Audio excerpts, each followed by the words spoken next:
Merci beaucoup, merci Jacqueline. Vous pouvez applaudir les mots de Jacqueline Côté.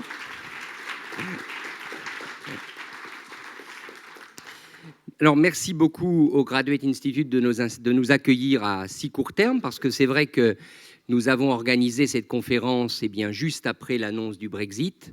Je me présente, donc mon nom est Richard Verly, je suis actuellement le correspondant du Temps à Paris, où mon travail quotidien est de raconter la politique française. Mais avant de prendre ce poste, j'étais pendant 6 ans à Bruxelles, ce qui fait que j'ai gardé avec les questions communautaires et européennes une proximité et une affection qui explique la raison de ma modération ce soir. Donc au nom du Temps, mais aussi au nom de l'Hebdo, je voulais vous remercier pour être parmi nous, aussi nombreux. Et je suis sûr que le débat sera riche, car les panélistes, en tout cas je peux vous dire de la discussion que nous venons d'avoir, ils ont beaucoup de choses à dire, donc c'est bienvenu. C'est un plaisir aussi de savoir que nous avons des collègues dans cette assemblée, Gaël Hurlimann qui est ici, qui est le co-rédacteur en chef du Temps, Chantal Taux de l'Hebdo, dont vous lisez, je pense, régulièrement les articles sur les questions européennes. Donc n'hésitez pas ensuite, après le débat, à approcher l'un ou l'autre pour des informations supplémentaires. Je pourrais faire d'autres hommages, j'en ferai quand même 2. Un à Joël Kunz, qui est parmi nous, qui est une collègue de longue date au Temps, François Nordmann, ancien ambassadeur de Suisse, à Paris notamment. Donc voilà, merci beaucoup. Et d'autres, je crois, puisque nous allons profiter, non pas de la raclette de nos voisins, mais peut-être d'une partie du public de nos voisins, puisque certains nous ont promis de nous rejoindre après que leur propre activité soit terminée. Je crois que pour résumer le propos de ce débat, il y a 2 unes qui le résument assez bien, et donc je vais prendre, j'allais dire, mes 2 journaux favoris. La première une, c'est celle de samedi dernier, c'est celle du Temps, avec un dessin de Chapat, c'est l'Europe à réinventer. C'est évidemment la question, c'est la question que tout le monde pose et que Patrick a fort bien résumé avec cette étoile qui explose, cette étoile du drapeau européen qui explose. Donc il y a cette question posée, qui est celle de l'Europe à réinventer, et comme on le dit, évidemment, dans une Europe réinventée, si elle se réinvente, quelle place pour la Suisse? Et il y a cette une d'aujourd'hui, de l'Hebdo, Brexit, what's next? Parce que c'est évidemment la question qu'on se pose. Que va-t-il se passer maintenant, y compris à très court terme, puisque les nouvelles politiques du jour montrent que la situation évolue très vite. Alors, si vous me le permettez, je vous présenterai les panélistes tout à l'heure plus en détail, parce que dans un premier temps, et pour être vraiment dans le bain du Brexit, pour comprendre ce qui s'est passé dans cette nuit fatale du 23 juin, je voudrais donner la parole à celui qui était notre envoyé spécial sur place, c'est-à-dire Boris Mabillard, chef de la rubrique internationale du Temps, qui a la lourde tâche de faire remonter la pendule, de nous ramener dans le temps et de nous ramener dans cette nuit du 23 au 24 juin. Boris. Aïe, quelle responsabilité. Bonsoir d'abord, merci d'être là. Oui, dans quelques brèves minutes, je vais essayer de vous restituer un tout petit peu de cette ambiance. Je suis arrivé en amont du référendum. Et puis, ce qui m'a directement surpris, ce qui fera un des éléments capitaux de ce référendum, c'est la violence de la campagne. Alors, on se souvient que Pat Cox a été la première victime. Depuis, il y en a d'autres, à commencer par Boris Johnson aujourd'hui, qui passe l'éponge, obligé, emporté par le tumulte. Il y a eu David Cameron, qui est démissionnaire lui aussi. Mais enfin, avant, en amont du référendum, c'était cette violence, ces mots incroyables, ce déchaînement de slogans, d'arguments très très populistes auxquels on n'était pas du tout habitué. Je suis pour le coup un habitué du Royaume-Uni, mais chaque fois c'est le flegme qui domine, et là pas du tout. C'était quelque chose auquel on n'était pas préparé. Les jours qui précèdent les derniers jours de la campagne, il y a donc ce tumulte et on sent très fort l'enthousiasme. Quelque chose qu'on n'avait jamais connu se produit, c'est-à-dire une mobilisation tout azimut.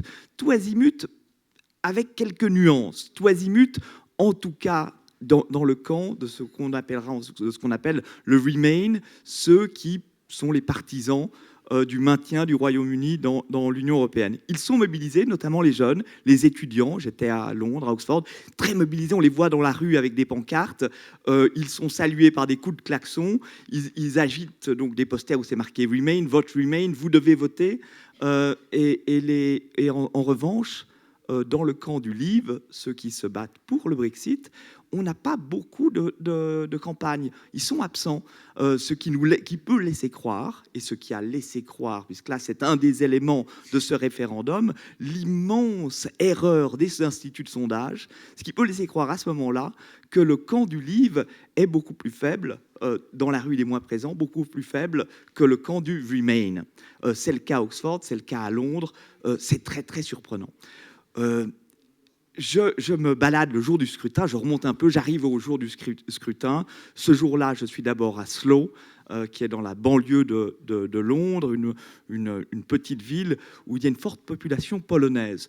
Les Polonais ne sont pas du tout inquiets ce jour-là. Ils disent, mais c'est plié, c'est tout à fait plié. On sait que le Royaume-Uni va rester dans l'Union européenne, car ils ne peuvent pas se passer de nous. On est tellement nombreux, on fait tout le travail, comment se passerait-il de nous ? C'est très calme, il n'y a pas beaucoup d'enthousiasme à Slough. Je vais à Oxford.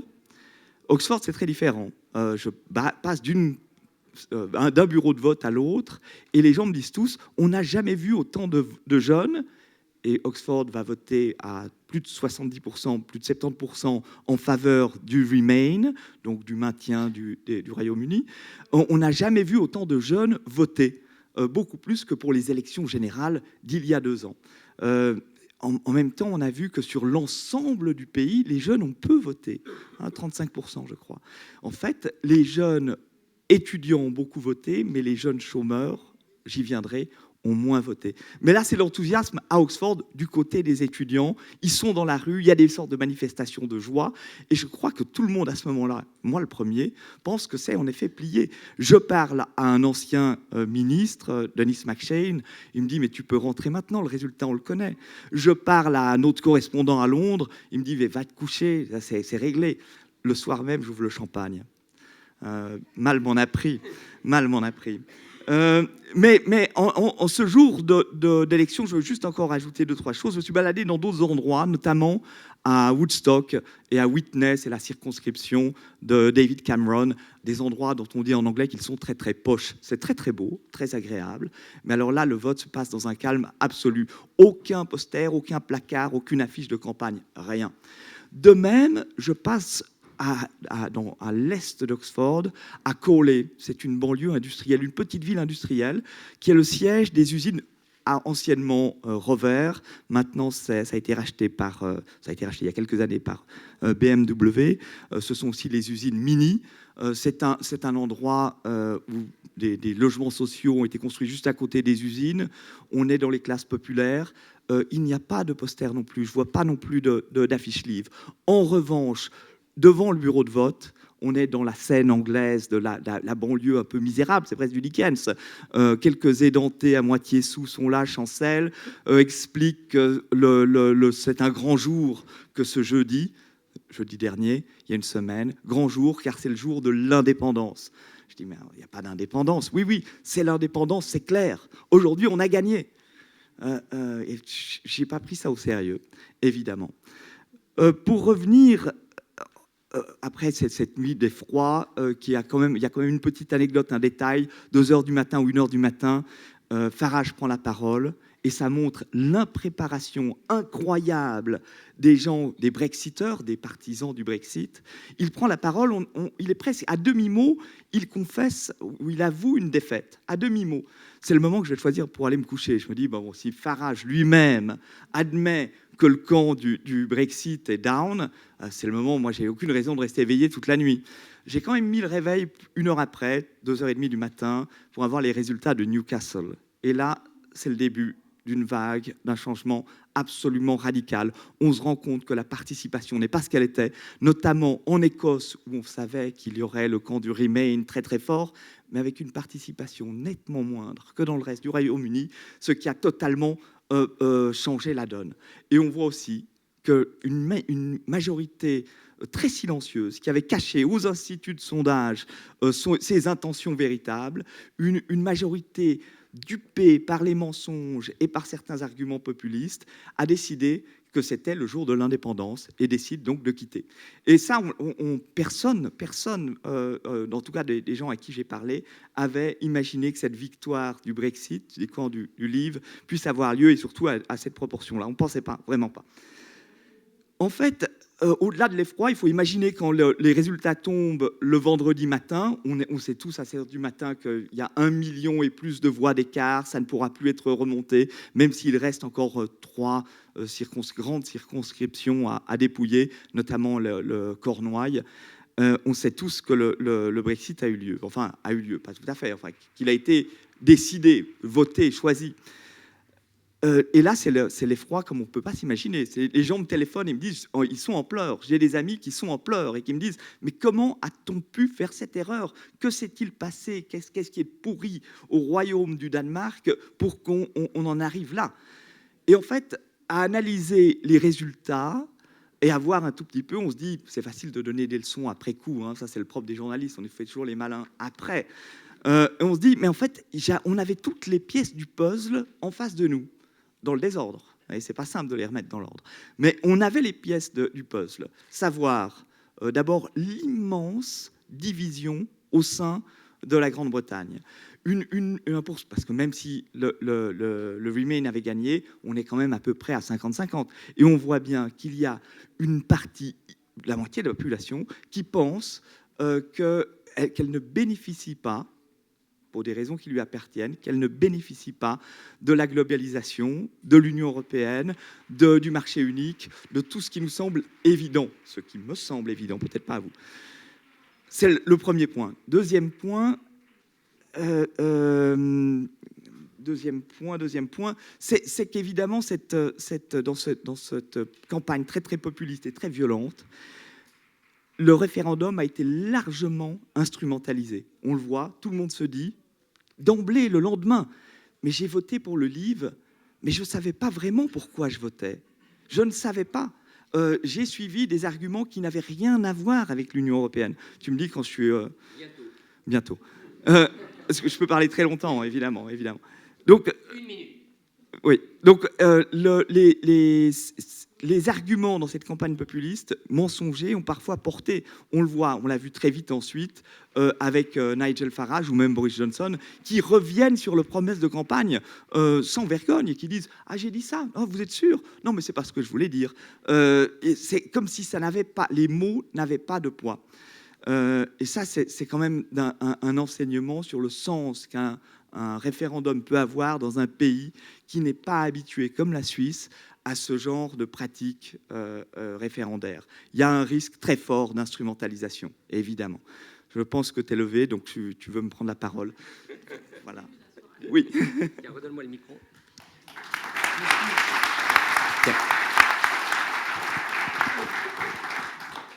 Donc nous sommes au cœur du débat, ce débat qui est né donc dès le matin de vendredi dernier. Et pour en discuter aujourd'hui sur le thème « Quelle place pour la Suisse dans cette Europe post-Brexit ?» nous avons un très beau panel.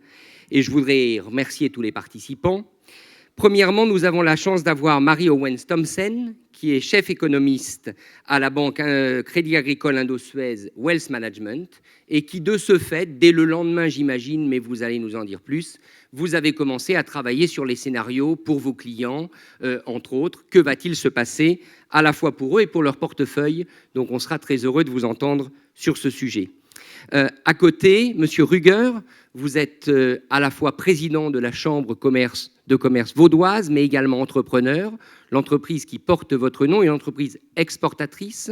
Vous travaillez notamment sur le pétrole, sur les questions pétrolières, et de ce fait, vous avez non seulement une usine en Suisse, vous en avez une aussi en Hollande, vous êtes également implanté en Chine, donc vous êtes l'entrepreneur global, la PME globale, confrontée aux conséquences de ce Brexit.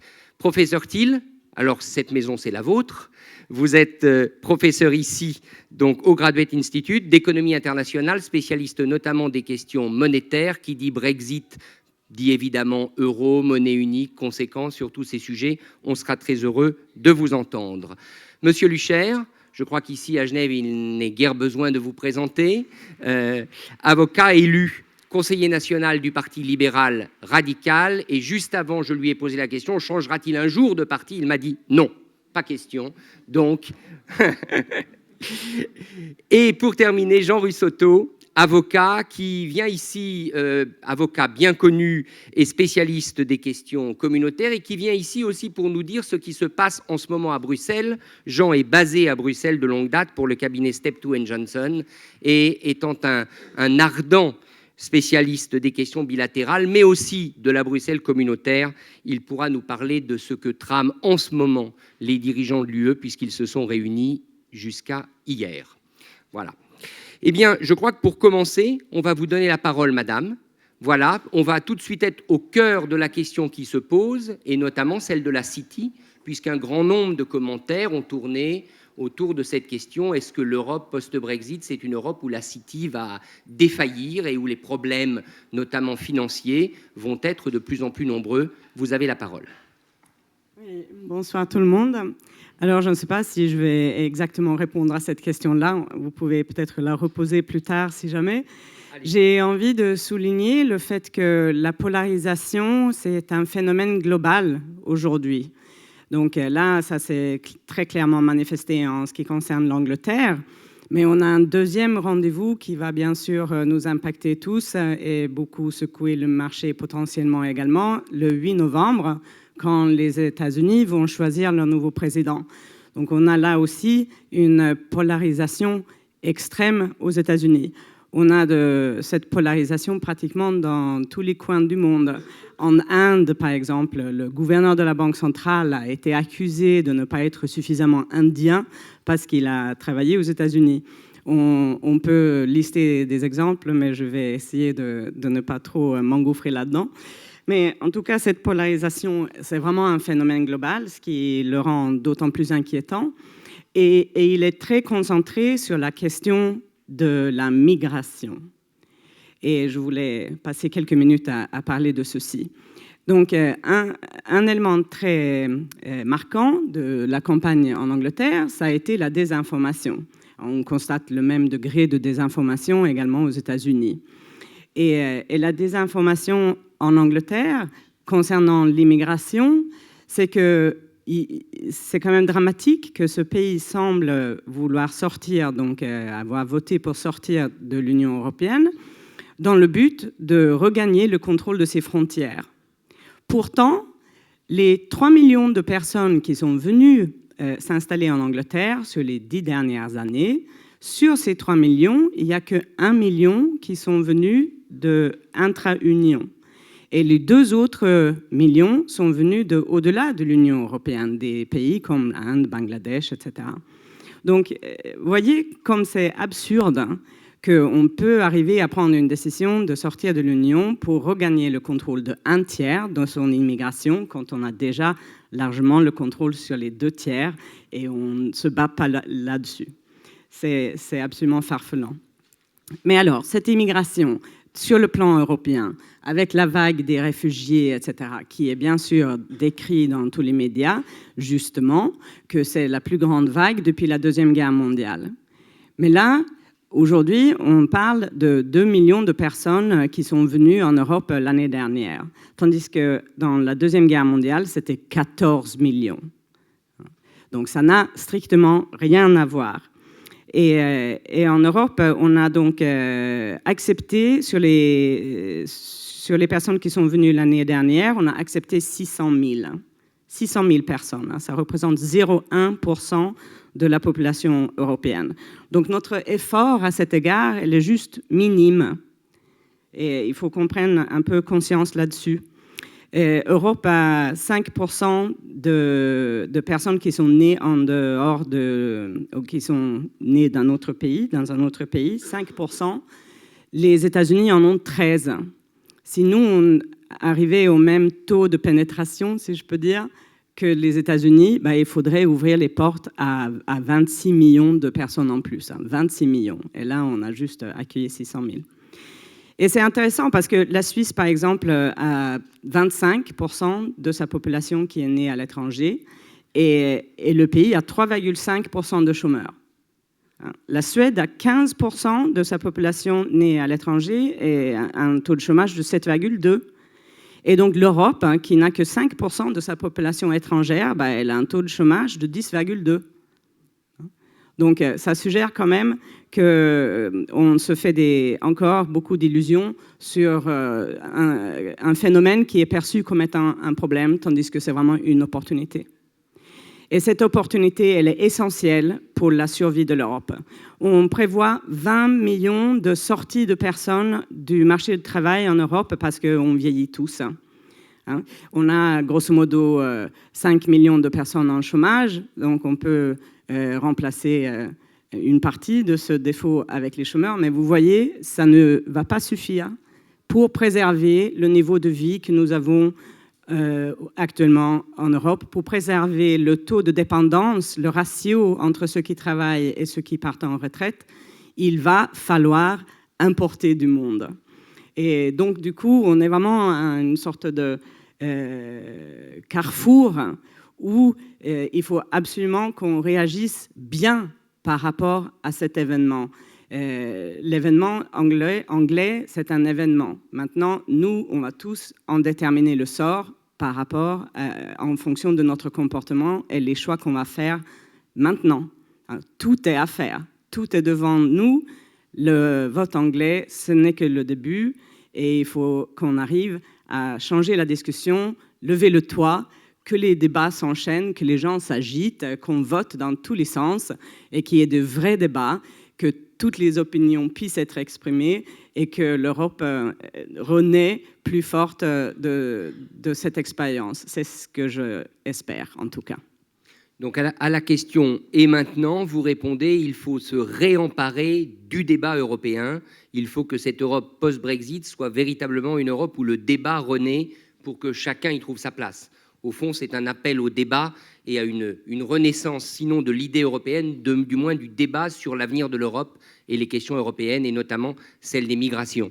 Alors, je vais me tourner vers... Nous avons la chance d'avoir un entrepreneur parmi nous, un entrepreneur suisse, mais qui, comme je le disais, est un entrepreneur global, au sens implanté à l'étranger. Alors, à cette question, et maintenant, je serais tenté d'en ajouter une autre. L'entrepreneur que vous êtes, qui plus est avec une entreprise en Hollande, vous me l'avez dit tout à l'heure, quand il apprend le Brexit, est-ce qu'il se sent concerné ou est-ce que finalement, il ne se sent pas concerné parce que concrètement, ça ne va rien changer pour votre entreprise et les contrats commerciaux que vous avez dans ces différents pays ?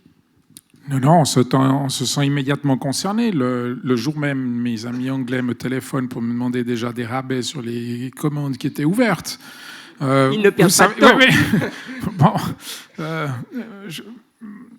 Bon, je vais vous donner quelques propos qui sont des réflexions extrêmement personnelles. J'insiste là-dessus, qui sont surtout très modestes, parce que lorsque j'écoute François Hollande ou Merkel, ou le futur éventuel Premier ministre anglais, ils n'ont aucune idée de ce qui va se passer. Vous imaginez bien que moi, le modeste panéliste qui est ici, ne peut pas raconter beaucoup de blagues. Par contre, je peux vous donner des éléments très pragmatiques, j'ai envie de dire. Première constatation, les Anglais sont de redoutables négociateurs. Ça l'a toujours été. Je parle d'affaires maintenant. C'est toujours avec eux qu'on doit pratiquement se battre le plus, en termes de conditions de vente, etc. Donc ça, c'est un premier point. Si je prends un point, d'ailleurs, quand je parle économie, c'est sympa de l'illustrer, mais dans le fond, on est en plein euro. Le seul pays au monde qui a 3 équipes nationales, c'est le Royaume-Uni. C'est vrai que c'est plus facile d'arriver en finale. Non, mais vous avez le Pays de Galles, vous avez l'Écosse et vous avez l'Angleterre. Nous 4 avec l'Irlande du Nord. Monsieur a raison. Nous, je propose que les Suisses, on fasse le Tessin, la Suisse romande et la Suisse allemande. On aura plus de chance. Mais l'Angleterre était dans l'Union européenne sans euro et sans espace Schengen. C'est extraordinaire. Maintenant, vous avez effectivement un monde extraordinaire de retraités qui sont en Algarve. L'Algarve appartient à l'Angleterre, ou sur la Costa Brava en Espagne.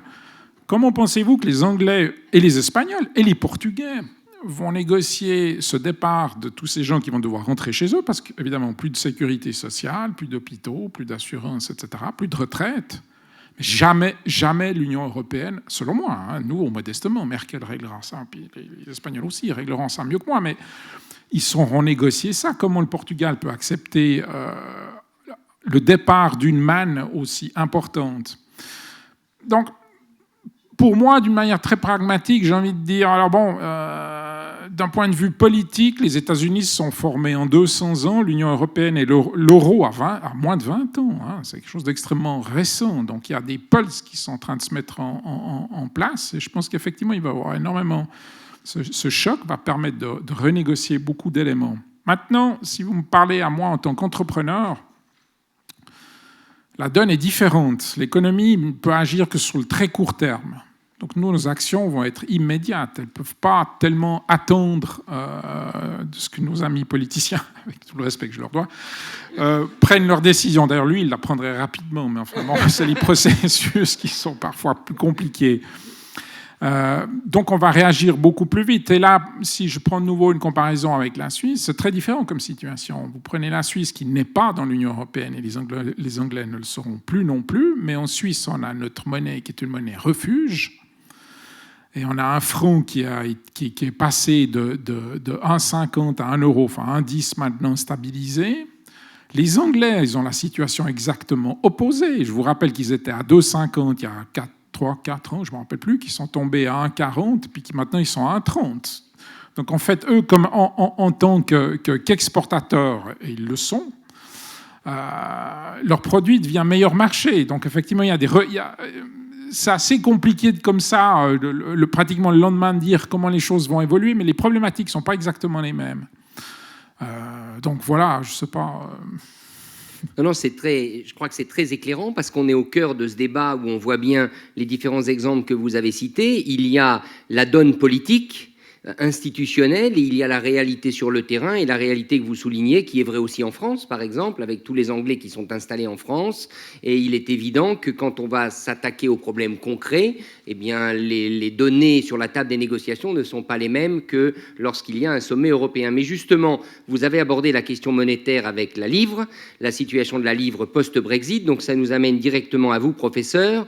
Alors, et maintenant, d'un point de vue macroéconomique, quels premiers enseignements tirez-vous de ce Brexit ? Alors, le premier enseignement serait il faut prendre garde à ne pas rajouter une couche de problèmes par le biais de politiques macroéconomiques inappropriées. Et pour donner un peu de contexte à cette remarque, donc, si on regarde du point de vue économique, on a eu à la suite de ce vote beaucoup d'actions. La livre se casse la figure. Bon, ça, c'est pas forcément une mauvaise nouvelle pour les Anglais, surtout exportateurs. Les marchés boursiers se cassent la figure. Mais en fait, une fois que la poussière s'en va, il remonte. Le marché boursier anglais est quasiment remonté au niveau qu'il avait avant le problème. Les Américains aussi. L'Europe continentale, pas tout à fait encore. Alors après, on se demande quels sont les mécanismes qui vont faire que l'Angleterre peut plus ou moins bénéficier. On pense aux liens commerciaux. Là, c'est pas très clair, puisque même si vous n'êtes pas dans l'Union européenne, il y a l'OMC, les droits de douane ne sont plus tellement là. La question est plutôt, la Grande-Bretagne est surtout exportatrice de services, donc c'est le secteur bancaire qui se demande s'il va encore avoir droit au passeport d'Union européenne. Donc grâce à ce passeport, si vous êtes établi dans un pays de l'Union que le régulateur vous a approuvé, vous pouvez pratiquer partout dans l'Union. Londres bénéficie de ça, ce sera peut-être plus le cas, c'est là la grande question. Mais je crois surtout que le choc d'un point de vue économique principal qu'on a, c'est un choc d'incertitude. On a une incertitude au niveau des Anglais. Les deux grands partis se déchirent. Personne n'a vraiment pensé à ce qu'il fallait faire le jour d'après. L'Écosse va peut-être ressortir. On parle même de l'Irlande du Nord. Et Dieu sait que ce n'est pas une question qu'on veut remettre sur le tapis vu ce qui s'est passé durant les troubles. On a une incertitude au niveau Europe. Qui se dit, qu'est-ce qu'on fait ? On va être tough avec les Anglais pour pas que ça donne des idées à d'autres. Mais est-ce qu'on veut être aussi pragmatique ? Et là, il y a un risque, en fait, si on essaye de bidouiller pendant un moment, on va rester pendant très longtemps dans une phase d'incertitude. Et le risque qu'il y a, c'est peut-être qu'en réglant de manière pragmatique le problème anglais, on incite d'autres pays, comme aux Pays-Bas, par exemple, à vouloir tenter l'expérience. Ou alors, on ne fait pas vraiment le Brexit, mais alors du coup, toute la frange de la population anglaise qui a voté Brexit va se dire, mais alors voilà, de nouveau, on ignore nos voix. Et là, vous créez un problème encore plus profond après. Il y a incertitude au niveau des politiques macro. Et là, je regarde encore cet après-midi, il y a toute une littérature en économie sur les chocs d'incertitude de politique économique. Et ce qu'on regarde sur la littérature, quand il y a un de ces chocs qui se produit, qu'est-ce qui se passe? On a une récession, parce qu'en fait, l'incertitude va conduire toute décision à long terme d'attendre. Si vous devez investir dans une usine ou même acheter une voiture, tout d'un coup, tout est incertain, vous allez attendre, vous dites finalement, j'ai pas besoin de ça tout de suite. Donc l'investissement chute, vous avez une récession, le chômage monte, un point d'inflation, et ça risque d'être encore pire maintenant, puisque dans tous ces modèles, quand vous avez ces genres de chocs, au moins la Banque centrale réagit, baisse les taux d'intérêt. Maintenant, les taux d'intérêt, on ne peut pas les baisser. Okay, ça fait déjà plusieurs années que les banques centrales sont un peu le dos au mur. Elles n'ont pas épuisé toutes leurs munitions, mais quand même pas mal. Si en plus on leur rajoute un choc comme ça, elles vont avoir de la peine à gérer. Donc l'effet économique, ce choc d'incertitude peut être énorme. C'est pour ça qu'il faut vraiment résoudre ces incertitudes. Et là, il y a aussi une erreur de politique économique qui pourrait se produire. Et on entendait M. Osborne parler qu'il fallait resserrer les finances publiques. Ce que nous a appris cette crise, alors en macro d'habitude, la relance budgétaire, ça ne marche pas, okay, normalement. Mais il y a une exception, c'est quand vous êtes dans des périodes où les taux d'intérêt sont à zéro et les banques centrales ont déjà fait ce qu'elles peuvent. Et là, on sait théoriquement, mais aussi empiriquement, que ça marche très bien. Donc ce n'est pas le moment de faire l'austérité, M. Osborne en parle, et ce surtout, en fait, vous voyez un développement sur les marchés financiers qui est fascinant, c'est les taux de rendement des dettes des États. Elles ont toutes baissé. Même sur la livre, malgré le fait que les agences de notation ont baissé la note de Trésor de Sa Majesté, les investisseurs ont l'air de s'en ficher complètement puisque le rendement baisse. Et on est vraiment dans une situation où les gens se ruent vers la sécurité. Et c'est même le cas pour la Suisse. Le rendement de l'obligation de la Confédération à 10 ans, c'est moins 0,5%.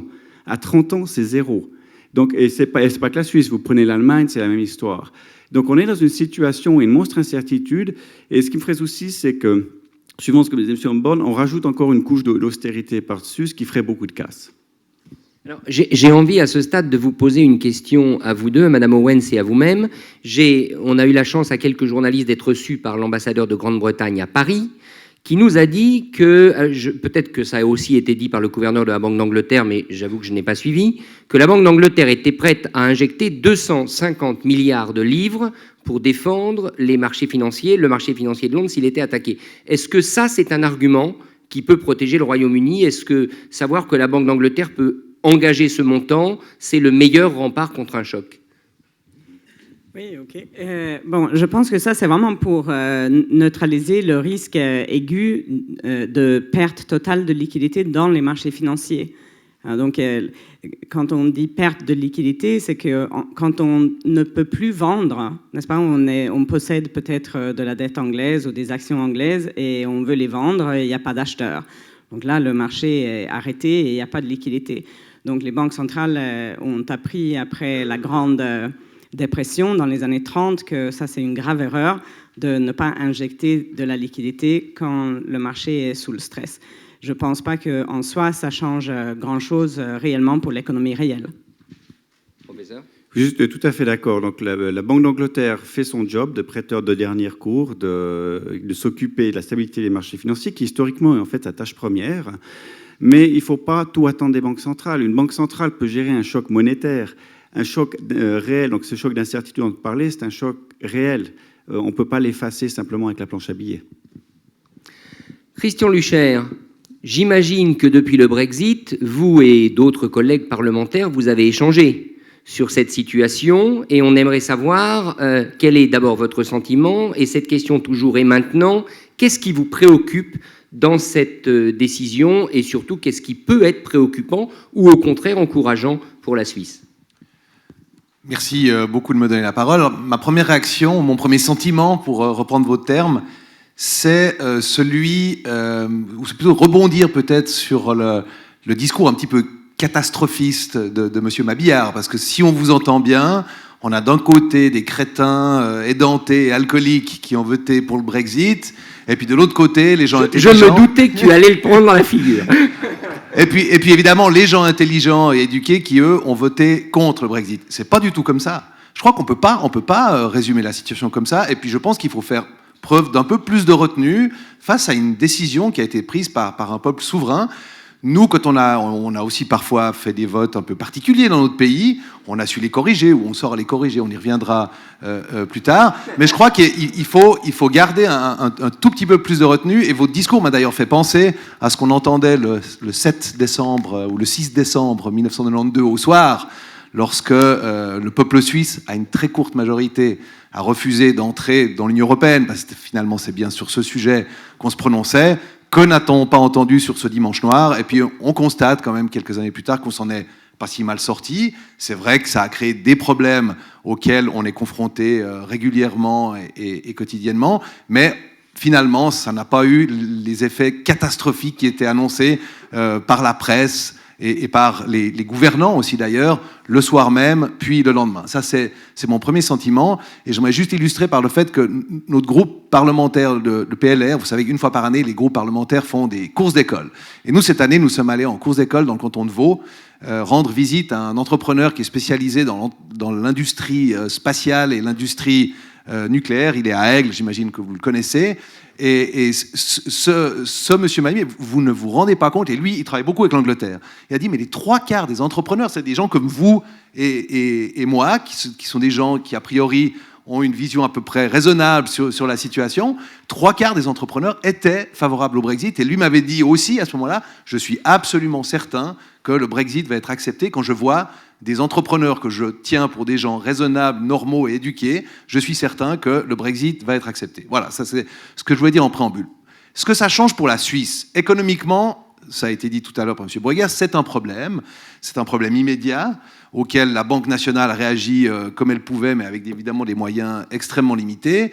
Et je crois que, compte tenu du fait que l'Union européenne est notre partenaire commercial le plus important, en termes d'exportation, on n'a absolument aucun intérêt, nous en Suisse, même si on a souvent un peu de schadenfreude, on n'a absolument aucun intérêt à ce que l'Europe s'affaiblisse. Parce que si l'Europe est forte, si l'Europe a de la croissance, eh bien c'est bon pour l'industrie d'exportation suisse. Donc on n'a aucun intérêt économiquement à ce que l'Europe s'affaiblisse.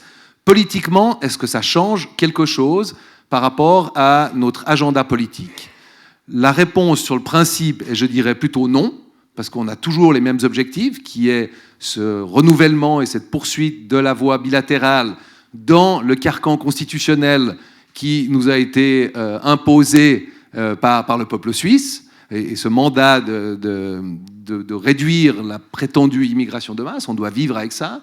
Alors, ce mandat de principe, nous le poursuivons. Monsieur Jacques de Watteville était le lendemain du Brexit, ou ce lundi, sauf erreur, était déjà à Bruxelles. Alors, c'est vrai qu'on a fait grand cas. C'était vendredi, qu'un de ces rendez-vous a été annulé. C'est comme si la Terre s'arrêtait de tourner. Mais c'est pour des raisons purement pratiques. On peut bien comprendre que, vu le tsunami créé par le Brexit, on comprend bien que certaines réunions qui avaient été prévues ont été annulées ou réagendées. Mais donc pour nous, ça ne change pas grand-chose, sauf qu'on se rend compte que, à très court terme, les ressources humaines en Europe qui étaient dédiées à la poursuite des négociations sont provisoirement occupées à d'autres problèmes. Mais moi, je suis certain que l'agenda de la Suisse et l'agenda du Conseil fédéral n'a absolument pas changé. Le discours de M. Schneiderman le lendemain du Brexit a été très clair sur cette question. Nous devons trouver une solution avec l'Europe. Je suis assez optimiste. Moi, j'ai toujours été très optimiste. Je pense qu'on pourrait avoir une solution avec l'Union européenne avant la fin de l'été. Et je ne crois pas que le Brexit change quoi que ce soit ou risque de retenir l'Union européenne de traiter avec nous par peur de créer un précédent. Au contraire, je pense que des deux côtés, on a plutôt intérêt à trouver une solution viable pour les deux parties. Et nous verrons à la fin de l'été si nous avons une solution qui respecte à la fois la Constitution suisse et le droit européen, et en particulier la libre circulation des personnes, qui est l'une des problématiques en cause. Est-ce que vous avez le sentiment que votre avis et cet optimisme affiché est partagé par tous vos collègues, je dirais, y compris dans tous les camps politiques? Non, je ne pense pas. Je ne suis pas du tout certain que cet avis soit partagé, mais pour discuter assez souvent avec ceux qui sont vraiment au front, je n'y suis pas du tout, hein, je le précise, les parlementaires ne sont absolument pas mêlés à ce processus, même les parlementaires qui sont membres de la Commission de politique extérieure, c'est le Conseil fédéral, le DFAE, le département de justice et police, les conseils fédéraux, les secrétaires d'État, et quand vous discutez avec ces gens-là, on a le sentiment qu'une solution peut se dessiner. Elle a été, il est vrai, gelée jusqu'au Brexit parce que personne ne voulait poursuivre des discussions avec nous jusqu'à ce moment-là, mais il n'a jamais été dit que le Brexit aurait pour conséquence qu'il n'y aurait plus de discussion avec la Suisse. On voulait simplement attendre cette échéance, qui était parfaitement normale, mais je pense que je sais que les discussions reprennent, et ceux qui sont au front ont plutôt le sentiment qu'ils ont en face d'eux des interlocuteurs positifs qui ont envie de trouver une solution d'ici à la fin de l'été. Alors, j'ai envie, à ce stade, je vais me tourner vers Boris et vers vous à nouveau, mais alors vous allez devoir répondre de manière très courte, parce que je pense que c'est très intéressant pour les futures consultations s'il y en avait. Pourquoi les sondeurs, pourquoi les observateurs ne sont pas capables de déceler un non à l'Europe? Et pourquoi le vote du Brexit a été si peu compris et si peu anticipé? Boris, 2 minutes. Très rapidement. D'abord, oui, je caricaturais évidemment pour donner faire un peu d'ambiance. Mais, comme vous l'avez dit, ici, c'est facile d'avoir l'impression que ça se passe dans le calme et qu'au bout du compte, ça ne changera rien. Il y a pas mal de gens au Royaume-Uni qui pensent comme ça aussi, mais le sentiment qui domine est un tout petit peu différent. Et d'ailleurs, le mot que vous avez utilisé, c'est tsunami. Et on ne se trompe pas sur les mots, c'est bien un tsunami. Alors après, on peut être favorable ou plutôt y voir quelque chose de négatif, mais c'est bien un tsunami. Pour ce qui est de ta question, Richard, l'erreur des sondeurs, elle est difficile à expliquer, mais manifestement, on l'a vu lors de scrutins précédents, il y a une difficulté les gens cachent leur opinion aux sondeurs. Pourquoi? Peut-être parce qu'ils en ont un petit peu honte, ou peut-être parce qu'ils ont l'impression que les sondeurs très paternalistes, comme je l'étais un peu, je le conçois tout à fait, Monsieur Lucher, que les gens les regardent de manière paternaliste et pour cette raison, ils vont cacher leur opinion. On l'a vu notamment lors des dernières élections européennes où on n'avait pas du tout anticipé le résultat du UKIP de Nigel Farage. Monsieur Lucher. Oui, je vous remercie beaucoup. C'est ce que je qualifiais tout à l'heure quand on discutait entre nous. Et vous aviez parié sur le Brexit? Moi, j'ai parié, j'ai gagné beaucoup d'argent grâce au Brexit. Non, je plaisante. Mais j'ai effectivement parié, notamment après avoir discuté avec cet entrepreneur vaudois, et ça m'a fait une sorte d'électrochoc en me disant, mais c'est vraiment pas catégorisé comme on l'imagine. Mais c'est ce qu'on appelle l'effet minaret.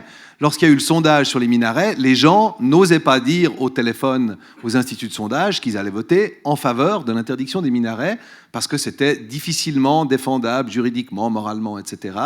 Et donc, les sondeurs se sont très lourdement trompés à ce moment-là. Et chez nous, des votes, vous l'avez dit tout à l'heure, je pense que l'Angleterre n'est pas rompue à l'exercice du vote populaire. Chez nous, on en fait tout le temps. Je pense que les sondeurs en Suisse ont tiré les conséquences du vote minaret, et notamment sur l'initiative de mise en œuvre de la dernière initiative UDC pour le renvoi des criminels étrangers. Les instituts de sondage ont fait plus attention cette fois en se disant il y a peut-être des gens qui n'osent pas dire la vérité. Donc je pense qu'il y a eu beaucoup de cet effet minaret. D'ailleurs, les sondages en ligne en Angleterre, je sais pas pour le Brexit, les sondages en ligne et les sondages téléphoniques montraient un écart relativement important. Et les rares sondages qui ont été favorables au Brexit, mais ça je pense que vous le savez mieux que moi, sont à mon avis des sondages en ligne et non pas des sondages téléphoniques où les gens se lâchent plus volontiers. Madame Owens, vous vouliez ajouter un mot? Oui, je voulais juste souligner que dans les élections espagnoles, les sondages avaient tort dans l'autre sens. C'était prévu, selon les sondages, que les populistes allaient dépasser les socialistes en popularité, en part de vote, et ça n'a pas du tout été le cas. Et je trouve que le résultat espagnol est très important dans ce contexte et notre débat ce soir, parce que dans la mesure où on peut éventuellement espérer que ça représente l'Europe continentale, ça pourrait être un élément qui suggère que tout le monde ne va pas tout de suite se ruer et chercher la porte de sortie. Alors, Jean, dans le hebdo de ce jour, je me suis livré à un exercice, je dois dire, un peu acrobatique, puisque j'ai fait un récit de fiction.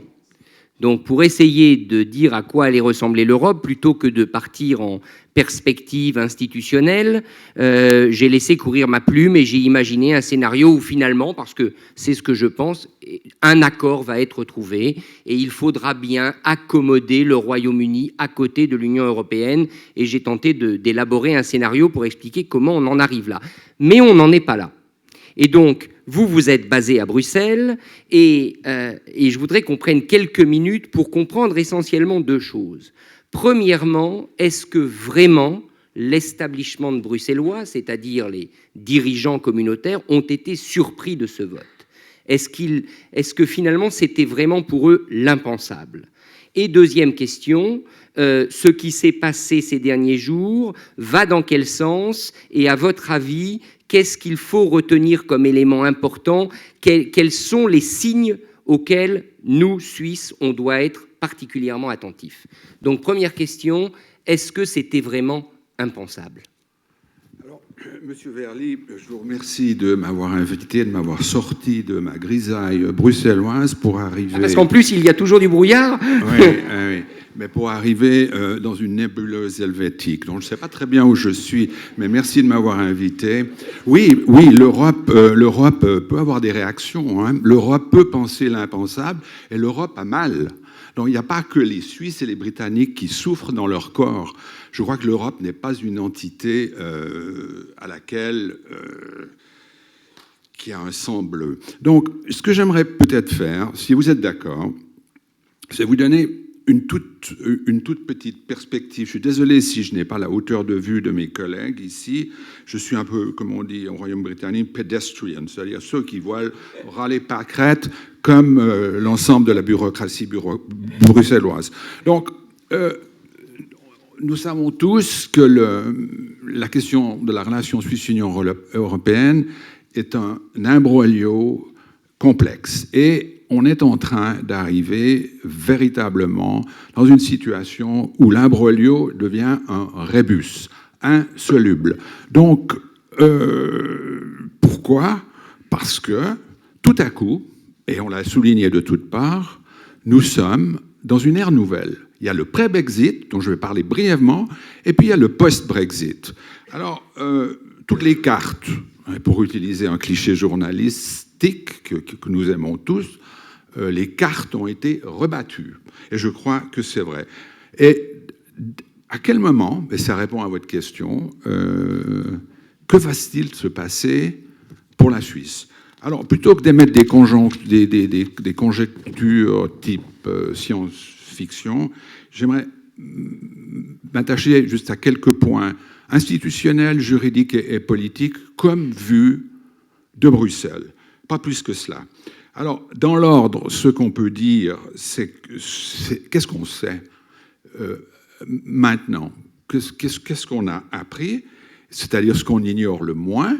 Et puis ensuite, qu'est-ce qu'on croit savoir, mais qu'on ignore, pour dire ensuite quelle est la perspective qu'on peut peut-être dégager, parce qu'en fait, finalement, c'est ce qui compte pour notre relation dans les mois, peut-être, qui sait, les années à venir. Alors, ce qu'on connaît, on sait qu'on a un article constitutionnel nouveau, 121A, qui est difficile à interpréter. Depuis des mois, pratiquement depuis 2 ans, les deux parties, mais la Suisse surtout, essayent de réconcilier l'irréconciliable. Et on n'y arrive pas.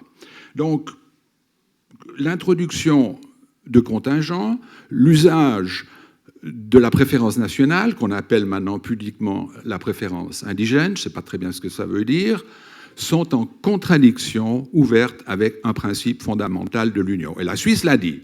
Donc, jusqu'à présent, tout va bien. Mais est-ce qu'on peut trouver, parce que la base, le siège de la matière, c'est l'article 14.2 de l'accord libre circulation, est-ce qu'on peut, à partir, et c'est là l'effort des négociateurs, et ces efforts sont remarquables, à partir d'une interprétation qualitative de seuil et de critères de déclenchement pour dire qu'il y a des troubles économiques, est-ce qu'on peut partir de cette notion qualitative sans arriver à des restrictions quantitatives? Parce qu'en fait, c'est ce que nous voulons.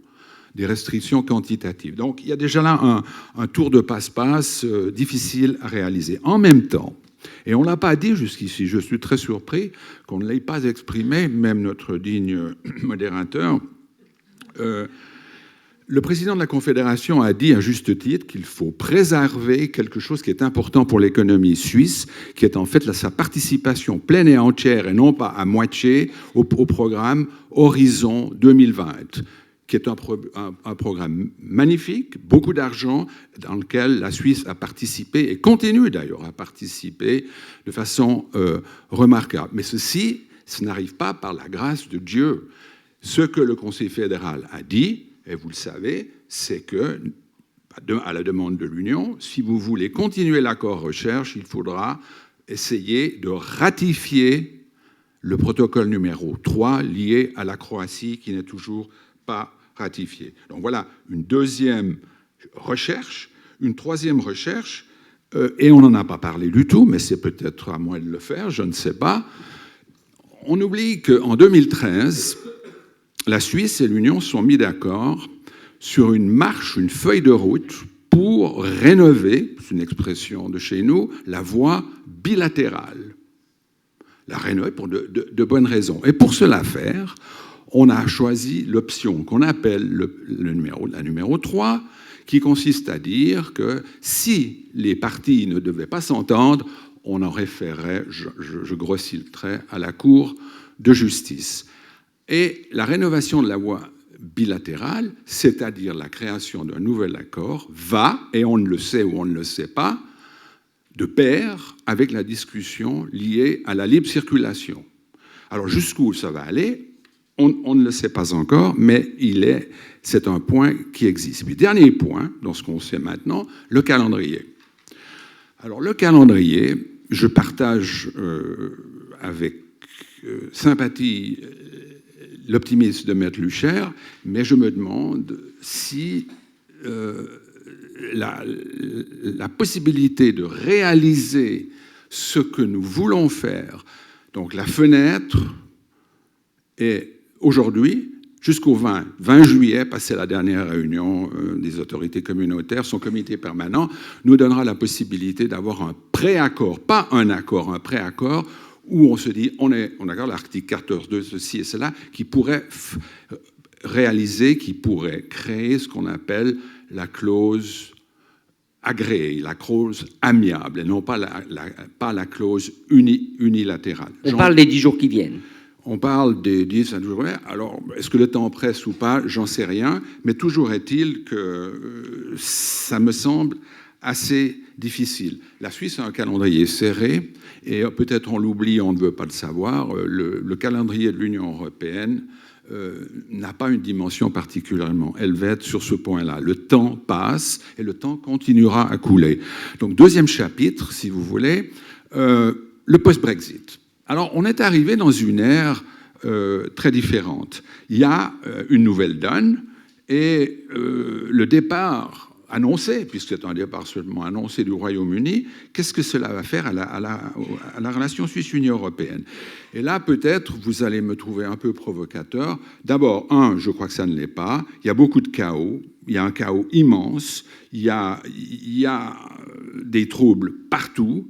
Et, c'est mon opinion, et d'ailleurs, je ne représente que mon opinion ici, et pas celle d'autres personnes, je crois que l'agenda suisse et la stratégie suisse s'en trouvent bouleversés. Je vais essayer de vous dire pourquoi. Donc, avec le Brexit, vu de Bruxelles, toujours, la cartographie suisse, avant le Brexit, était particulièrement claire. Et je crois qu'il faut le dire. Et je crois que ce qui a été fait par les autorités suisses, c'est remarquable. On a dit... ce qui a été concédé au mois de février au Royaume-Uni par les États membres en matière de prestations sociales est un modèle sur lequel on peut s'appuyer. Non seulement ce qui a été donné, qui est petit, mais l'esprit dans lequel ça a été donné. La libre circulation des personnes est un principe. Mais si vous lisez les conclusions du Conseil des ministres, vous verrez que parfois, la libre circulation peut subir des dérogations. Donc on est parti sur cet agenda qui me semble tout à fait juste. Pour clarifier, on parle là des concessions que David Cameron avait obtenues du Conseil européen, mais qui ne lui ont pas permis néanmoins de remporter le référendum. Pardon. Après le Brexit, donc, le Royaume-Uni a dit non, elle sortira, maintenant on dit peut-être, de l'Union. Ça, c'est un débat que M. Verly devrait tenir à Paris. Des liens, on l'a dit, je crois mes collègues l'ont dit, vont être construits. On sait plus ou moins ce qui va se passer. À mon sens, ce que le Royaume-Uni va vouloir faire, c'est de construire un accord bilatéral avec le Royaume-Uni, qui s'inspire d'ailleurs des accords bilatéraux que nous connaissons. Alors, ceux qui sont savants disent que c'est le modèle norvégien. On ne sait pas très bien ce que ça veut dire, mais dès lors, il y aura un accord sui generis qui sera probablement taillé un petit peu, il faut l'accepter, sur mesure pour le Royaume-Uni, mais il y aura donnant-donnant. On ne prendra pas l'accès aux marchés intérieurs sans prendre toutes les 4 libertés. Donc la City, si elle veut le passeport européen, il faudra s'accommoder d'autres choses. Ça, c'est un point sur lequel ce futur accord, me semble-t-il, ne pourra pas changer. Mais vis-à-vis de la Suisse, c'est ce qui nous intéresse ici, mon sentiment, c'est que la position de l'Union européenne vis-à-vis de la Suisse s'est renforcée. La position de l'Union européenne vis-à-vis du Royaume-Uni est beaucoup plus compliquée.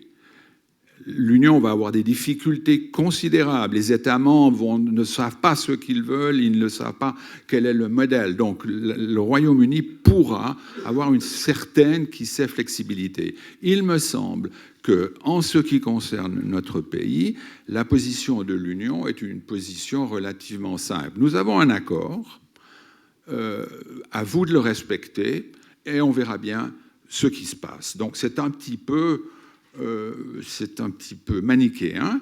Alors, est-ce que on peut, dans cette période-là, qui va de maintenant jusqu'à la fin de l'année, pour être un peu plus réaliste, s'accommoder en Suisse d'une situation qui serait de nature à satisfaire l'Union européenne post-Brexit, tenu compte des nombreux comptes à régler entre l'Union et le Royaume-Uni.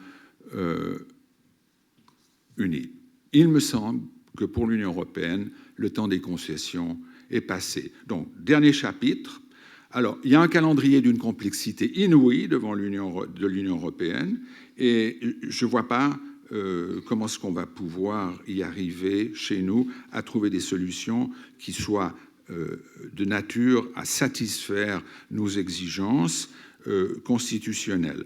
Alors, par voie de conséquence, l'Union européenne, la Suisse, va devoir très vraisemblablement arriver en décembre avec une solution unilatérale que vous connaissez, c'est la notion des plafonnements, c'est ce qu'on appelle dans le langage en français le bottom-up. On ne sait pas très bien ce que ça veut dire, on part des petites clauses et on monte, et ceci devrait tenir lieu de clauses, disons, unilatérales que l'Union a déjà expliquées, considérées comme une violation de l'accord. Donc, si le Conseil fédéral s'en tient à ceci, à cette philosophie, il n'y a pas d'accord, à savoir il faut s'en tenir à la clause unilatérale, le protocole croate ne sera pas signé, ne sera pas ratifié. Donc si on fait un pas plus loin, et je termine, M. Verly, si la loi suisse, ou alors par autre voie, par ordonnance du Conseil fédéral, introduit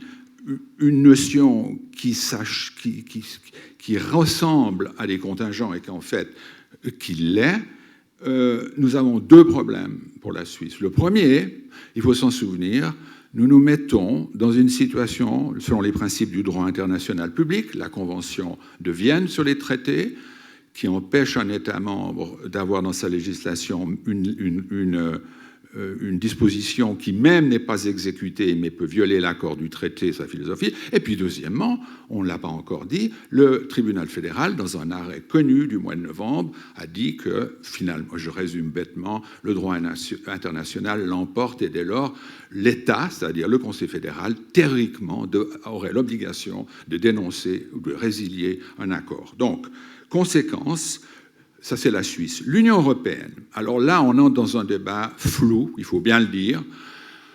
Supposez que tout ce que je dis soit vrai, ce qui évidemment n'est pas vrai, mais n'est pas juste, on aurait une situation où la Suisse est en quasi-état de contravention avec l'accord que vous connaissez bien. Dans ce cas-là, on peut se poser la question, du point de vue politique, est-ce que l'Union pourrait résilier cet accord ?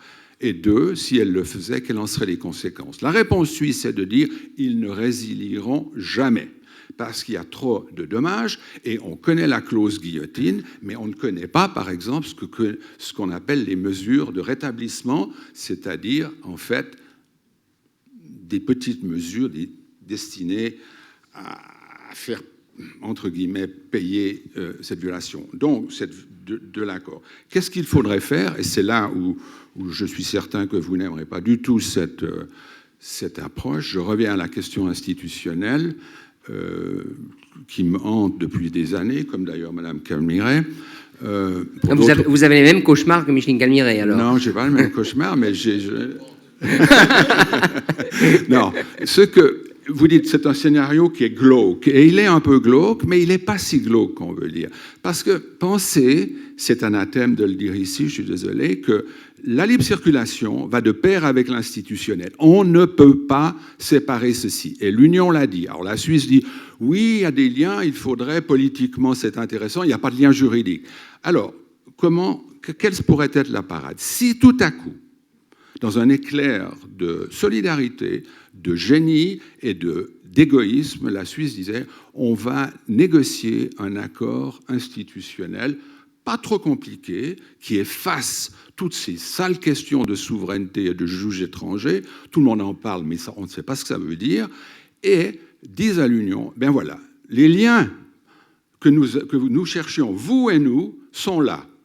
Qu'est-ce qui se passerait? Ben d'abord, je crois le dire, en connaissant l'entourage ou la garde personnelle puissante du président Juncker, que ça, c'est un pas en avant considérable de la part d'un partenaire, Maître Luchter l'a dit, phénoménalement important.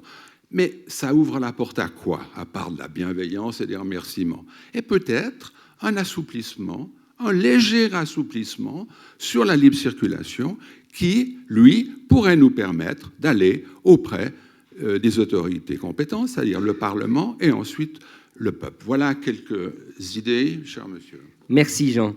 Alors je me retourne tout de suite vers Christian Lucher. Vous vouliez prendre la parole. Ensuite, pendant ce temps-là, préparez vos questions. Je ferai un petit tour de table sur une question très précise. Monsieur Lucher, d'abord. Oui, très brièvement, je suis impressionné par le caractère exhaustif de cet exposé. Je vous en remercie, je vous en félicite. Je crois que c'est vraiment très intéressant pour tout le monde de rappeler quels sont les enjeux. Ce que j'aimerais dire, c'est qu'effectivement, la priorité du Conseil fédéral et du Parlement en ce moment, c'est d'essayer de trouver une solution consensuelle avec l'Union européenne et que ça implique forcément un certain nombre de sacrifices. Je crois que tout le monde en est parfaitement conscient, notamment et dans une certaine mesure sur les questions institutionnelles. Et puis aussi, c'est de se dire, sans du tout bomber le torse, parce qu'on est évidemment le petit de la classe, que on peut avoir l'espoir que l'Union européenne ait aussi un intérêt à vouloir négocier et conclure un nouvel accord avec nous. Finalement, notre pays accueille un certain nombre de travailleurs étrangers et ça rend service quand même à certains pays qui nous entourent et je suis sûr qu'on peut d'une certaine façon en tenir compte. Donc moi, je nourris encore l'espoir qu'on puisse, dans le cadre du plan A, trouver une solution avec l'Union européenne. Maintenant, c'est clair que si ça ne passe pas, on a un mandat constitutionnel à mettre en œuvre et donc le Conseil fédéral va venir avec le plan B qui sera un projet de loi de mise en œuvre unilatérale de l'initiative du 9 février 2014. À tous les coups, on va arriver à une solution qui ne satisfera pas quelqu'un. Parce que moi, je me vois mal voter un projet de loi où il y a des contingents. Si on ne respecte pas la volonté populaire en mettant en œuvre un article avec des contingents, forcément qu'il y aura un référendum. Et moi, j'appelle de mes voeux, j'espère qu'il y aura un référendum.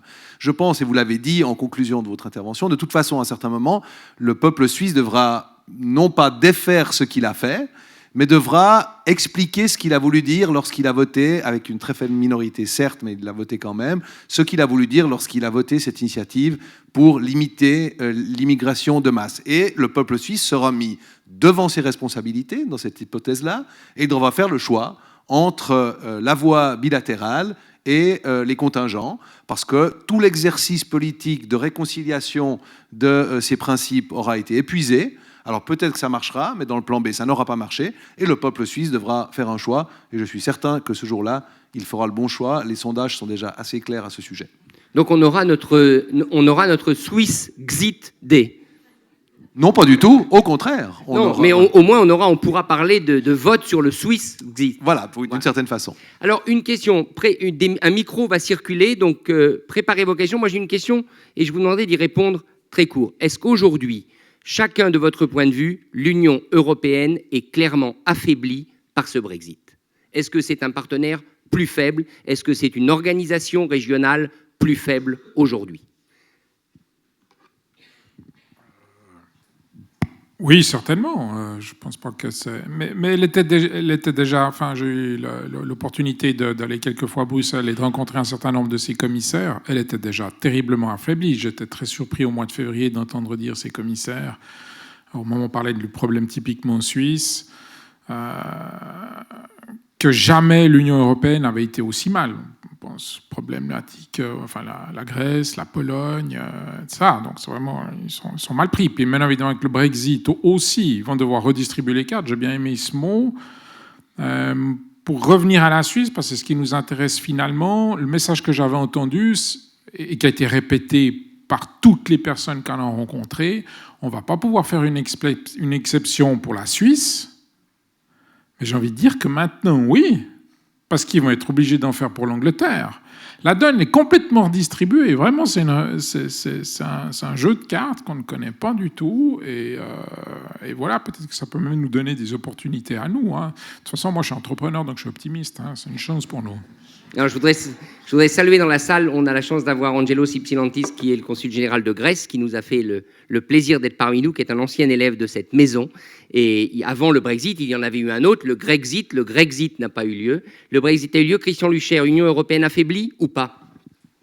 Je pense que si elle comprend le message pour autant que je sois capable de comprendre moi-même le message qui a été donné par les Anglais, mais il y a un certain ras-le-bol de cette Union européenne telle qu'elle existe.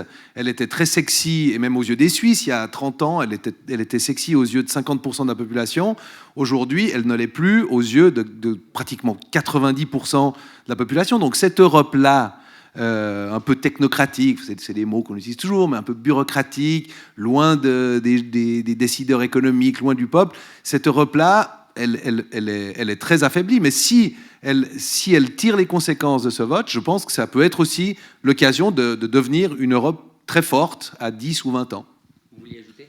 Oui, je crois que j'aimerais ajouter quelque chose. Je crois que c'est extrêmement important de comprendre dans le cadre de la mondialisation et des enjeux qu'on a aujourd'hui, qu'on a besoin d'une Europe forte. Aujourd'hui, on a vraiment un déplacement de nos affaires sur le côté pacifique. Les Américains resteront toujours très forts. Les Asiatiques le sont de plus en plus. Et si nous, on n'a pas une Europe qui émerge et qui est vraiment puissante, donc c'est un petit peu embêtant. On tape beaucoup sur l'Europe, mais in fine, nous serons les perdants. Donc c'est absolument essentiel de pouvoir aujourd'hui que nos politiciens en fait à Bruxelles, enfin nous, pas les nôtres, mais les leurs, prennent conscience de ça et reconstruisent d'une manière pragmatique cette union. Donc on voudrait lui taper dessus, mais qu'elle se porte bien en même temps.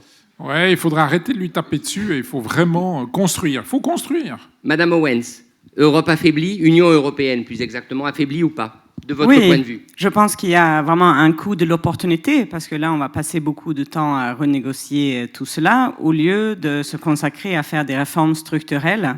ce qui est, comme M. Thiel a dit, la chose nécessaire, parce qu'avec seulement la politique monétaire, on n'arrive pas à changer nos économies pour avoir un taux de croissance potentiel tel qu'il était seulement avant la crise de 2008. Depuis 2008, les pays matures ont la moitié de leur croissance potentielle qu'ils avaient avant 2008.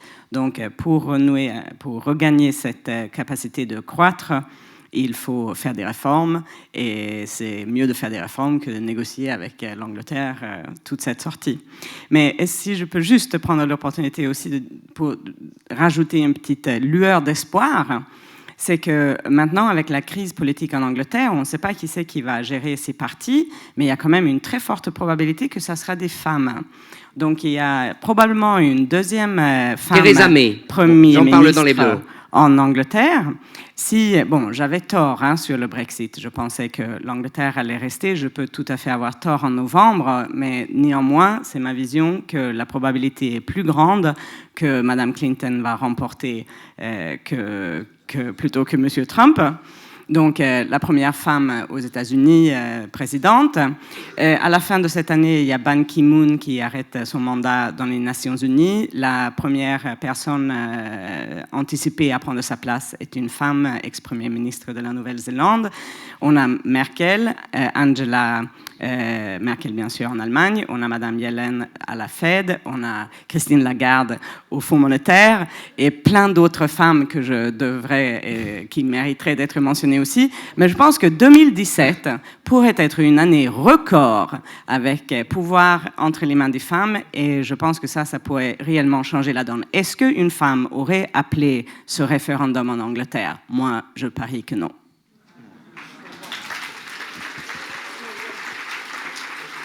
Et ce n'est pas seulement les femmes qui ont applaudi. Professeur Thiel. Alors, affaiblie, clairement.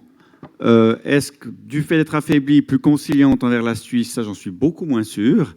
Et peut-être pour rebondir sur ce que M. Luchère disait, vous voyez comme une chance qu'ils vont enfin devoir se renforcer. Je ne suis pas si sûr, parce qu'en fait, la construction européenne, ça s'est toujours fait en ne posant jamais la question de fond. On dit on va construire, mais pour aller où? Ça, on en parlera après.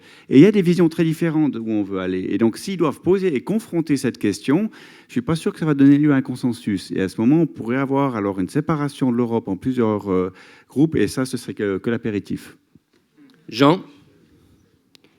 Lorsqu'on parle du Brexit, il faut distinguer l'émotionnel du rationnel. Je crois qu'on est dans le cliché émotionnel.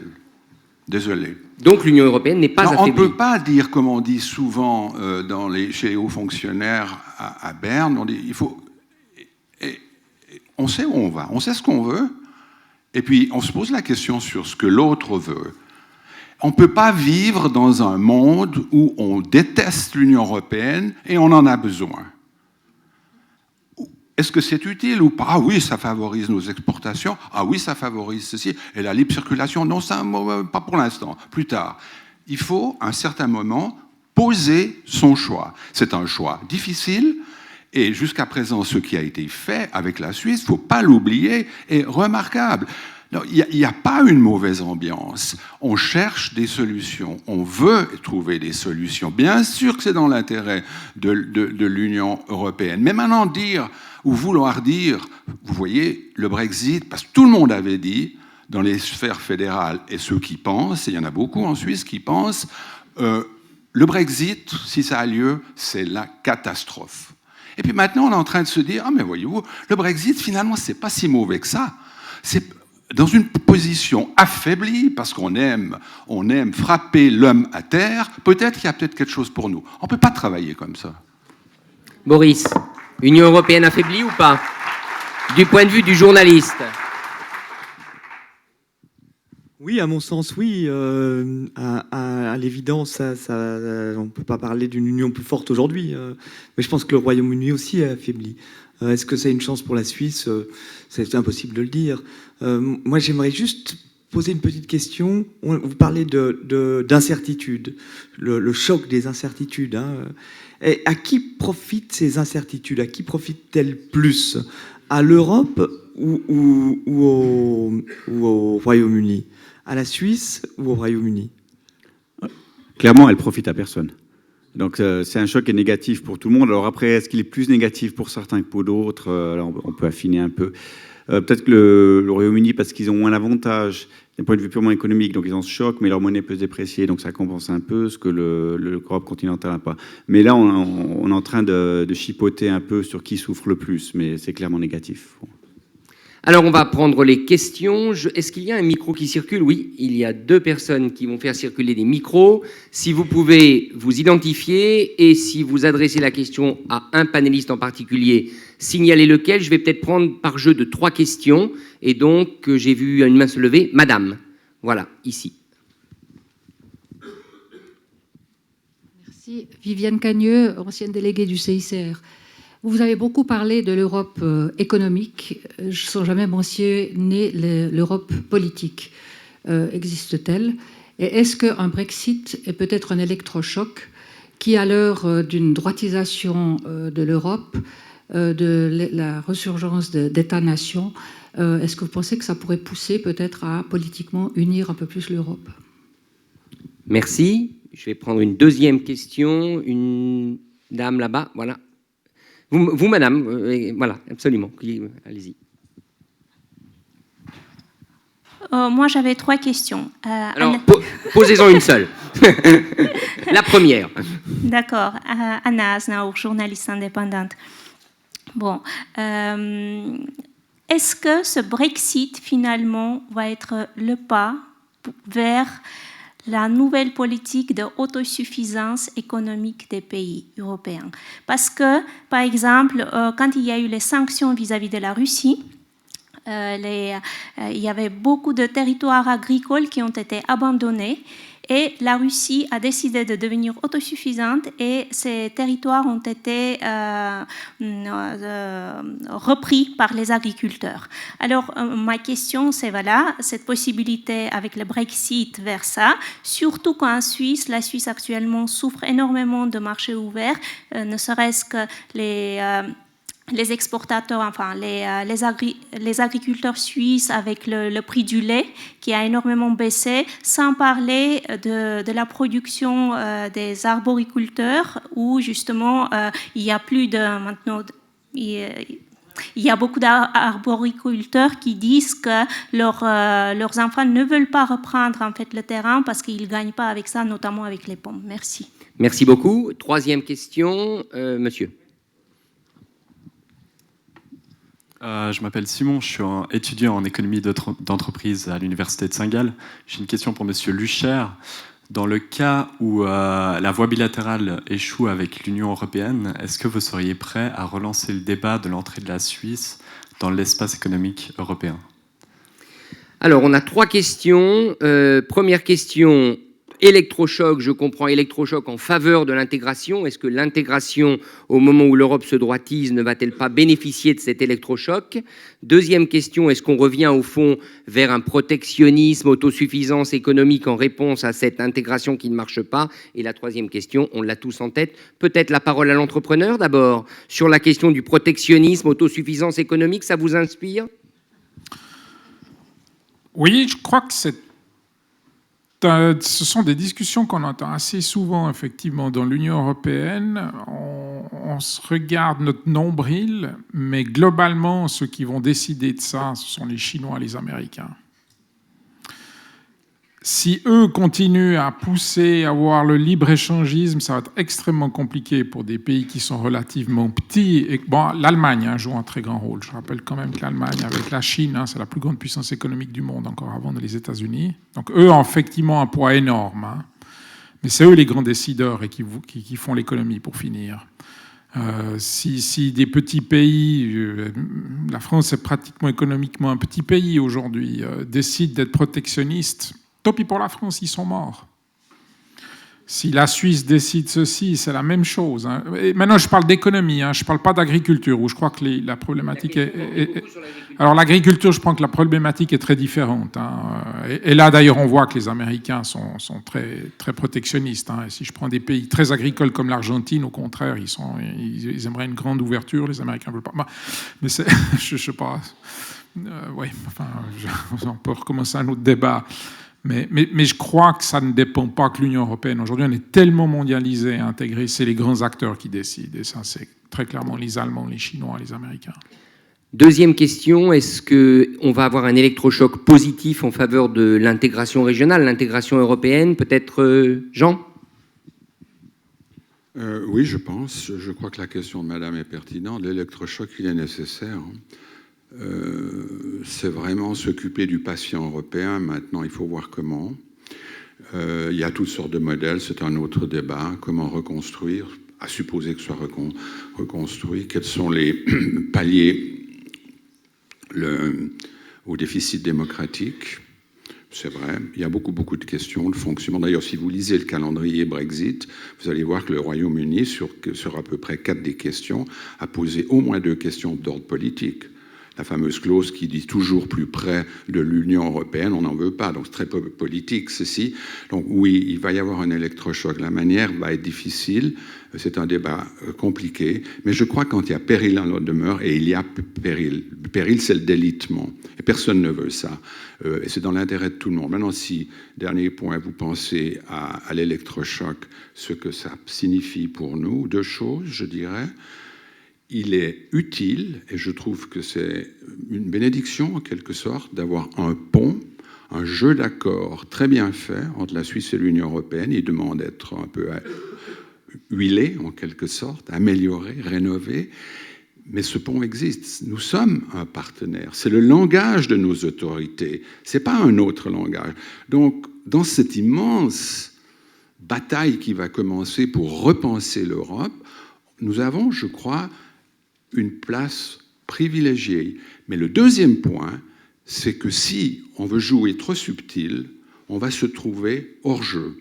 Et je crois qu'il est indispensable de manifester, et on l'a fait, on l'a entendu ces derniers jours, de se rapprocher, de tenir ensemble, si vous voulez, l'écoute pour des intérêts économiques bien compris, de sorte à ce que nous ne perdions pas le mouvement, que nous ne rations pas une fois pour toutes le train qui pourrait reconstruire en partie l'Union européenne. Monsieur Ruger. Oui, j'aimerais donner un avis, mais très citoyen, hein, et de manière pragmatique. Je constate tout de même au cours de ces 10-15 dernières années, quand on voit à Bruxelles tous les ratés politiques des pays de l'Union. C'est pas tout à fait vrai. Non, attendez. Non. Ce sont ceux qui se font sortir en Italie, ce sont ceux qui se font sortir ne sont pas toujours des ratés. Ceux dont Sarkozy a envie de se débarrasser. Non, mais attendez, je pense que c'est un élément qui est relativement important. Les négociations se font entre les élites politiques, pays à pays. Après, c'est vrai qu'ils se réunissent. Hein. Mais pour moi, il manque aujourd'hui, mais c'est un vœu, hein, il manque un leadership au niveau Union européenne et des symboles. On a pensé, on a cru, peut-être nous de l'économie aussi, que le symbole serait l'euro. Mais on voit très bien que l'euro, c'est un symbole strictement économique. Mais est-ce qu'il ne faudrait pas une armée commune, une diplomatie, une réelle diplomatie commune? Et toute cette symbolique dans l'Union européenne manque. Donc quel est le crédit qu'on porte en fait à une union peu porteuse de messages? Je voudrais lire ici un texte qu'on a publié à la fois dans Le Temps et dans l'Hebdo, qui est ce texte que 22 personnalités européennes, évidemment la plupart d'entre elles très fédéralistes, ont publié et qui s'appelle « Réinventer l'Europe ». C'est le texte qu'ils ont publié après le Brexit. Je vais juste en lire un passage. Voilà 10 ans, disent-ils, disent les signataires de ce texte, voilà 10 ans que les opposants au projet européen saturent l'espace public.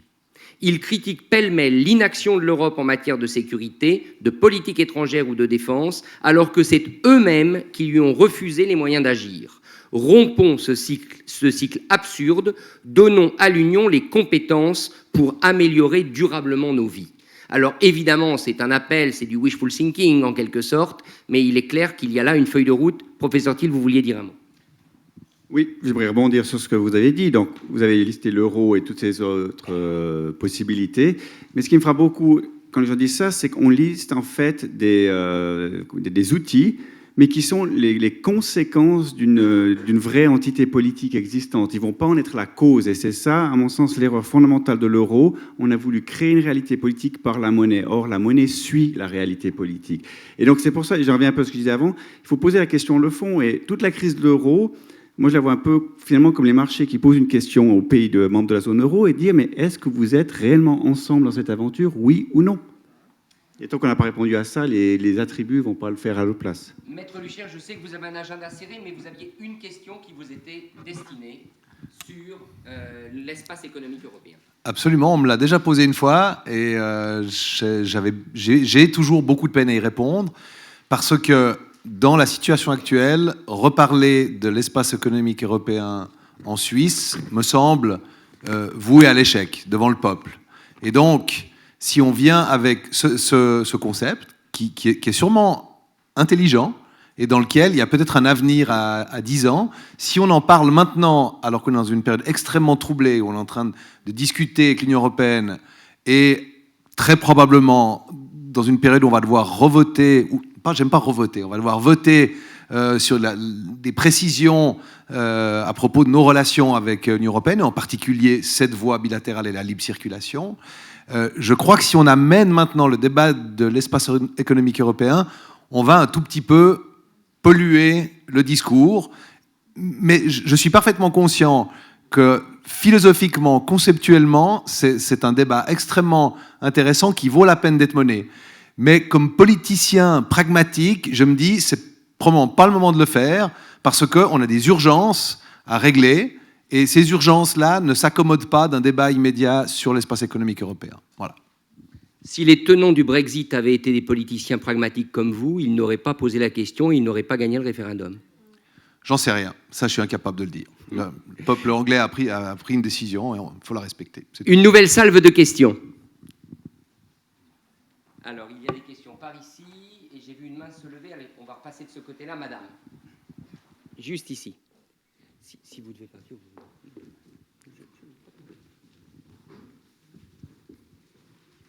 on va prendre 3 questions à nouveau. Madame. Thank you so much for the very, very interesting debate. I'm British, by the way, so I'm very fascinated by the events which are unfolding. And I travelled to England to watch the campaign overnight. It was quite a shock. My question to you all is this. How effective will the timing of the invocation of Article 50 be as a negotiating tool for the United Kingdom? And regarding this timing, what effect do you think this will have upon the European economy and the Swiss economy? Thank you. Merci beaucoup. Tout le monde n'a pas la peine de traduire la question? C'est bon? Alors on continue. Madame. Bonsoir. Je prends encore 2 questions. Madame. Yolanda de Cacré. Une question qui rejoint ce que M. Rueger a dit sur la globalisation. Parce que les grands gagnants aujourd'hui, c'est peut-être les États-Unis, c'est dans les cas, c'est la Chine, bien sûr, mais c'est peut-être aussi la Russie. Et ça dépendra aussi de positions futures sur le macro-géopolitique ou macroéconomique qui sera faite là-bas. Et quel est le rôle? Parce que nous, on se borne ce soir à la question, comme le sujet, la Suisse, l'Europe, mais peut-être que tout l'échiquier politique et géopolitique va être bouleversé. Merci. Et il y avait une main derrière vous. Voilà, monsieur.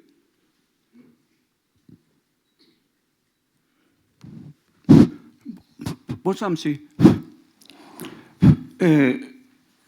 Moi, d'abord, je salue le peuple anglais pour la décision sage qu'il a prise. Ensuite, j'ai fait une observation. Les orateurs, la oratrice, vous évoquez simplement les effets et non pas la cause de la crise européenne. Les effets, c'est pour vous les peurs d'investissement, les peurs de manque de capitaux, taux d'intérêt, chômage, immigration. Ce sont des effets déjà d'une globalisation générale. Mais les causes, à mon avis, les causes, c'est que ce n'est pas comme les fondateurs avaient prévu qu'une une Europe de solidarité, une Europe de paix, une Europe en défense des intérêts des peuples. Mais je vais terminer. Une question, ou alors c'était un commentaire que vous vouliez apporter. Oui, D'accord. Je questionne des commentaires aussi. Alors. Mais Juste terminez votre commentaire. Mais l'Europe qui, vous savez, soutenue, qui vous avez fondée, c'est l'Europe, c'est l'union des multinationales, des corporations transnationales, des grands capitaux, de la finance et l'immigration, la austérité. Merci. Mais, ensuite, mais vous voyez, ce n'est pas une Europe des peuples. L'effet, la preuve, c'est que vous avez fait affamer la Grèce, vous avez humilié le peuple grec, et vous savez, l'Europe a mis comme armée l'OTAN. Qu'est-ce qu'a fait l'OTAN? Il a envahi la Russie et les autres pays. Si vous nous permettez... L'Irak, l'Afghanistan, tous les peuples ont envahi l'OTAN. Et c'est l'Europe. Merci. Si vous nous le permettez, on va prendre... Voilà, donc on va prendre les 3 questions. D'une certaine manière, ce que vous disiez est une question, c'est celle de l'Europe des peuples. On pourrait débattre du terme.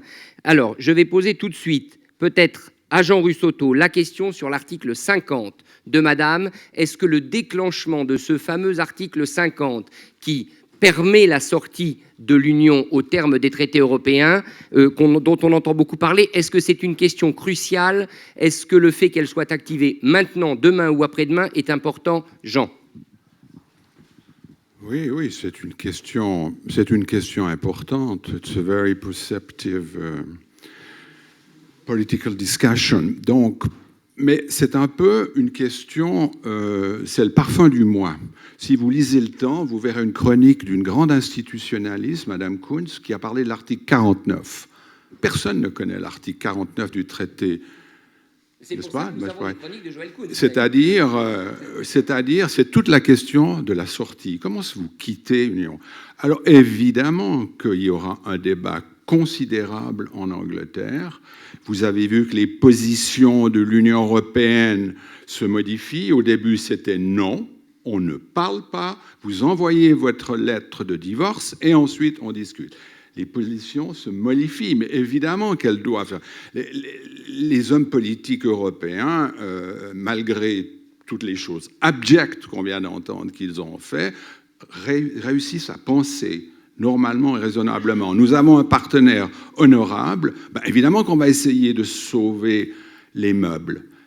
Prochaine question, pas à n'importe prix. Prenez l'exemple de la City. On n'a jamais cité dans la presse, on a toujours cité, ce qui est juste, le passeport européen. Nous vivons dans un pays qui avait une réglementation cadre qu'on appelle la protection des intérêts du client, la confidentialité, certains l'appellent le secret bancaire. Où est-il? La transparence a été signée globalement. Le Royaume-Uni fait partie, encore pendant 2 ans, de l'Union européenne et est lié par le nouveau standard repris par l'Union européenne de l'échange automatique. De même que ses dépendances. Il y en a beaucoup dans les îles britanniques qui sont très intéressantes. Qu'est-ce qu'on fait? On supprime? Et on dit, écoutez, l'échange automatique, ça n'existe plus. On va négocier des normes directrices avec l'OCDE. Bon, pas possible. Et puis l'Union européenne va dire, bon, vous faites ce que vous voulez, vous êtes indépendant, vous avez votre propre système d'échange d'informations, mais nous, on vous met sur une liste noire en matière d'échange. Parce que le mode transparence fiscale internationale est le mot, pas du mois, c'est le mot qui va gérer les relations entre individus et sociétés, puis ça s'applique aux sociétés. Alors, qu'est-ce qu'on peut faire quand l'article 50 vient? Est-ce qu'on peut dire, on va se séparer de ceci, on va prendre le passeport, en faire autre chose, et on aimerait en discuter d'abord sans article 50. Mais il ne faut pas plaisanter, ce n'est pas comme ça que les choses sérieuses se font. On ne peut pas. L'Union ne peut pas accepter tout ce qu'on entend maintenant. L'Union, ce n'est pas la Commission. L'Union, c'est fait d'une Commission européenne affreuse, on vient de l'entendre, mais l'Europe, c'est encore plus affreuse, on vient de l'entendre, fait d'États membres. Et la solidarité européenne, ça existe. Et quand il s'agit d'éviter que le navire tangue et sombre, c'est l'instant où on dira au Royaume-Uni, si vous voulez rester encore longtemps, vous restez tel quel. Je crois que ça, c'est le danger qui nous guette, c'est qu'il y a beaucoup de gens dans l'Union européenne, on ne l'a jamais dit, qui disent, mais écoutez, vous avez choisi un régime à la carte, pour amincir votre régime de diète, vous restez tout seul. C'est ridicule. Mais il y a beaucoup de gens qui estiment que too much is too much. Il faut aussi penser à nous. Qu'est-ce que nous dirions, nous, en Suisse? On vient picorer, on fait ceci, on fait cela, et puis ensuite, voilà, on nous accuse de tous les maux du siècle, mais alors ensuite, dans le phénomène de détestation collective, quand même, il faudrait qu'on parle. Non, les choses ne se passeront pas comme ça. La règle de droit, elle existe dans l'Union européenne. Je suis tenté de tourner vers les deux économistes. Alors, à qui profite, j'allais dire à qui profite le crime, mais géopolitiquement parlant, à qui profite le Brexit? À M. Poutine, puisque souvent on entend dire que c'est lui qui va en profiter. D'ailleurs, je crois qu'il s'en est plus ou moins réjoui. Oui, je crois que l'affaiblissement de l'Union européenne au plan politique va lui profiter vu les sanctions. Cela dit, il y a quand même quelque chose qui s'appelle l'OTAN, dont la Grande-Bretagne reste. Et si on voit les événements qu'on a depuis plusieurs mois où entre avions, entre bateaux, on se croise un peu en rayant la peinture ou presque, tout ça n'y change rien. Donc je ne vois pas tellement en quoi la Russie va gagner là-dedans. Maintenant, l'Union européenne ne va plus parler d'une même voix politiquement vis-à-vis du reste du monde. Je ne suis pas sûr qu'elle parlait vraiment déjà d'une voix. Donc je suis assez sceptique là-dessus. Bon, moi, j'ai envie de rebondir sur M. Thiel et avec le fait que toute cette incertitude et le coût de l'opportunité qu'on a tous à se concentrer sur ces questions au lieu de se concentrer sur ce qui compte réellement, on va dire, pour notre économie, c'est mauvais pour tout le monde. L'économie mondiale est tellement interconnectée qu'on a absolument intérêt à ce que tout le monde a le plus de croissance possible et engage un maximum avec le monde qui nous entoure. Donc l'ouverture est vraiment la chose qui fait la différence. On peut être petit, hein, donc ça c'est quand même, on peut le dire. Les pays qui sont les plus riches en termes de PIB par habitant, ce sont tous des petits pays, hein, y compris la Suisse, la Suède, Luxembourg, etc. Mais qu'est-ce qui les caractérise? C'est leur ouverture extrême sur le reste du monde. Les petits pays qui essayent d'adopter une politique isolationniste me fait penser donc à l'Albanie ou la Corée du Nord, donc pas exactement des modèles. Donc on a tous à y gagner à être plus forts ensemble.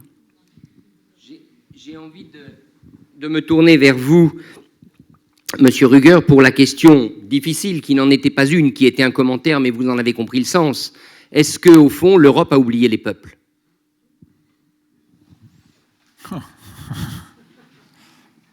Non, je ne crois pas qu'on puisse dire... personnellement, je dissocie jamais la politique, l'économie, le peuple. J'ai envie de dire, voilà, se poser dans une perspective d'avenir. Je crois qu'on a connu la mondialisation. Maintenant, on va vers la convergence. Hein. Je ne sais pas si c'est un peu un thème compliqué, mais aujourd'hui, tout converge, en fait. Hein. Les technologies, les peuples, le bien-être, le médical, etc. Mais si on n'avait pas une Union européenne économiquement prospère, on n'aurait pas des peuples heureux non plus.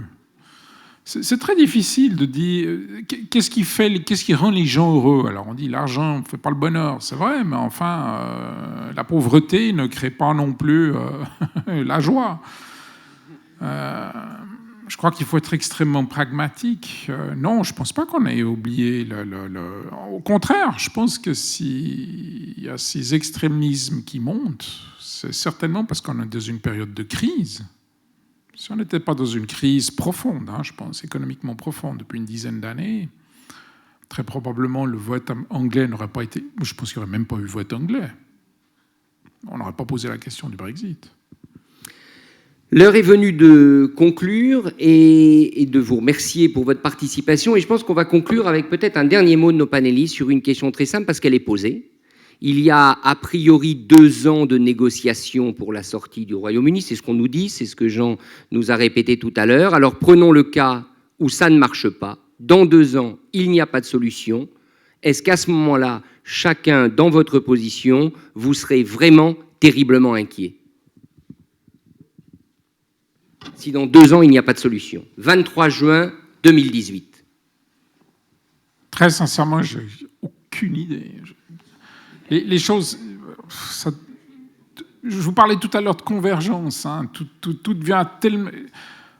Il faut bien se rendre compte que les cycles se sont terriblement accélérés. Ce qu'on dit aujourd'hui n'est plus valable demain. Peut-être que ma génération, on avait des certitudes. On a vraiment des certitudes il y a encore 40 ans, peut-être encore il y a 20 ans, 10 ans, avec l'apparition de l'Internet, un petit peu moins. Puis aujourd'hui, on n'en a plus du tout. Moi, je vois dans ma propre entreprise, on navigue au jour le jour, en fait, aujourd'hui. Vous n'arrivez plus à... Vous avez un effondrement du pétrole. Moi, je suis dans le pétrole. Vous avez un effondrement du cours du pétrole, ça bouleverse totalement mon entreprise. Mais ça se fait en 1 mois. Donc, vous donnez une perspective, qu'est-ce qui se passe dans 2 ans par rapport à l'année, si on ne réussit pas à faire cette négociation, puis que l'Angleterre tombe ou pas, franchement, d'abord, ça n'arrivera pas. J'y crois pas. Madame Owens, si dans 2 ans, il n'y a toujours pas de résultat... Oui, je pense que plus ça dure, cette incertitude, plus ça sera difficile pour l'Angleterre, pas forcément pour le reste de l'Europe. Et il faut s'en souvenir que l'Angleterre dépend de l'Europe pour 13% de son PIB, tandis que l'Europe ne dépend que de l'Angleterre que de 3% de son PIB. Donc bien sûr, ça dépend de combien forte pourrait être une récession en Angleterre. À un moment donné, ça va bien sûr finir par impacter le reste de l'Europe. Mais donc plus ça dure, plus la probabilité d'une récession en Angleterre est grande. Et il ne faut pas se tromper toujours de penser qu'une dépréciation de la devise, c'est forcément bon pour le taux de croissance. Ça, c'est faux. Une dépréciation de la devise, ça importe de l'inflation, ça réduit les salaires réels, ça fait a priori moins de consommation et ça fait aussi que les importations sont plus chères de exactement le montant de la dépréciation. L'Angleterre, c'est un pays très intense en importation, comme la Suisse d'ailleurs. Donc c'est facile par ce biais-là de s'imaginer un compte courant qui se creuse encore dans le négatif et donc des prix de l'immobilier qui baissent et on peut très facilement s'imaginer une récession en Angleterre. Et plus l'incertitude dure, plus ceci serait probable. Monsieur Ruger, et ensuite... Je rajoute juste un tout petit peu de complexité. Comme vous le savez peut-être, il y a un accord très avancé, appelé TTIP, de libre-échange entre les États-Unis et l'Union européenne. Les Anglais ne sont plus dans l'Union européenne. Donc maintenant, l'Union européenne signe cet accord avec les États-Unis. Est-ce que vous pensez que les États-Unis, qui ont pour principal allié ici en Europe, laissent tomber l'Angleterre? C'est très complexe. Professeur Thiel. Oui, les exportations des États-Unis vers l'Angleterre, ça représente 0,1% de son PIB. Alors, si dans 2 ans on n'a pas d'accord, ferait très souci. Surtout que si en fait il faut faire 2 ans de négociation et pour déboucher à rien, ce sera sans doute 2 ans de négociation difficiles. J'ai envie de dire, si de toute façon il n'y aura pas d'accord, alors autant partir tout de suite, plutôt que d'avoir 2 ans d'agonie pour en fait arriver à un... S'il faut passer un cap difficile, ben, plus tôt sera le mieux, plutôt que de garder encore de l'incertitude et des questions pendant un an. Mais je pense quand même qu'ils vont réussir à faire un deal. Après, l'autre question, c'est est-ce que d'autres pays vont dire tiens, pour nous, ce serait sympathique aussi. Jean Russotto. Oui, si je dois répondre au scénario science-fiction de notre modérateur, je dirais il y aura une solution. On aime bien tous la science-fiction, mais l'économie a quand même un rôle à jouer. Les choses, à mon sens, iront beaucoup plus vite. Les solutions doivent être dégagées. Et les choses vont vite. Celui qui devait diriger le nouveau gouvernement britannique a jeté l'éponge. On se demande pourquoi. Bonne question. D'autres prendront des mains solides, cette fois féminines, on l'espère, pour mettre un peu l'ordre dans ce ménage en désunion. Oui, il y aura une solution. Merci beaucoup. Merci à tous les panélistes.